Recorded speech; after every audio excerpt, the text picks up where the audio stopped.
Welcome back to the Legacy Virtual Users Group. Every day is Tuesday's Tip Day, all to celebrate Family History Month. Let's get right to it.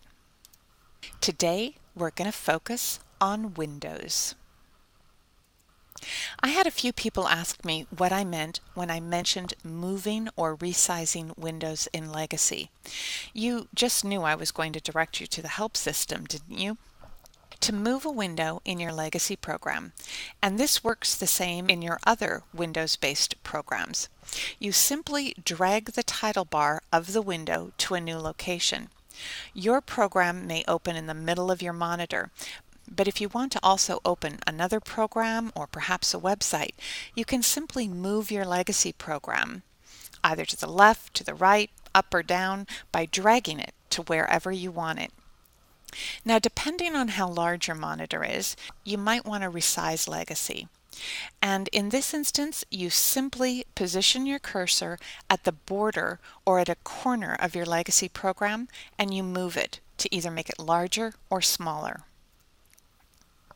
As you can see here, I split my screen, and we talked about this a few alphabet letters ago.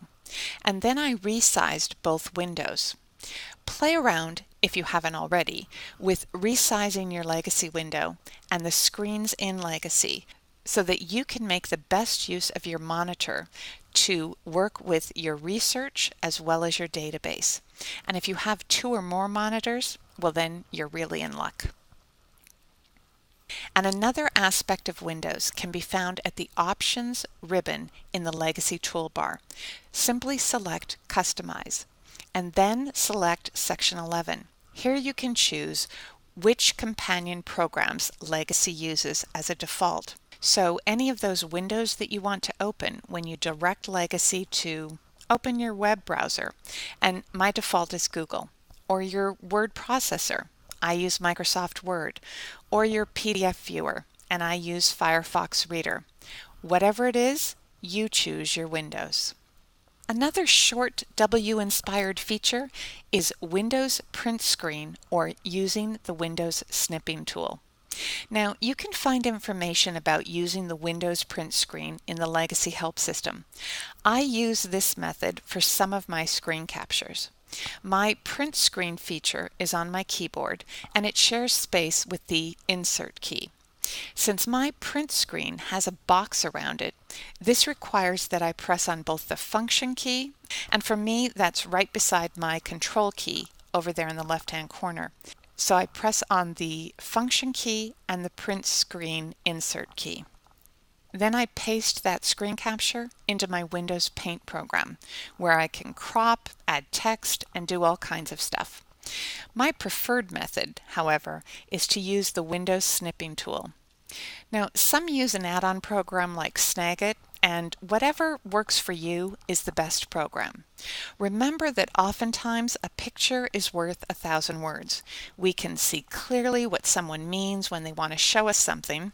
And in fact, all these presentations have been made with the Windows Snipping tool and sometimes with the Windows Print Screen Paint programs.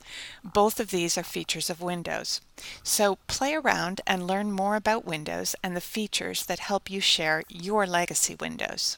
Now, when you open the Snipping tool, you can select New and then simply make a screen capture of anything on your screen that you want.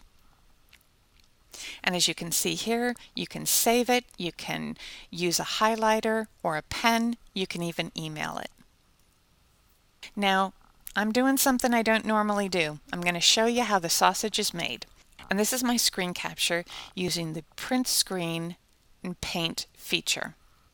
As you can see, my PowerPoint program is open and my slides are showing. I also have Legacy open to grab screen captures as well as images that I decide to use with my presentations. I keep the Windows Snipping tool on my taskbar as well as the Paint program. There you have it. That's the magic behind the curtain. And this screen capture was done in Paint. So I added the red box and the blue typing, and there's also scads of other tools to play with.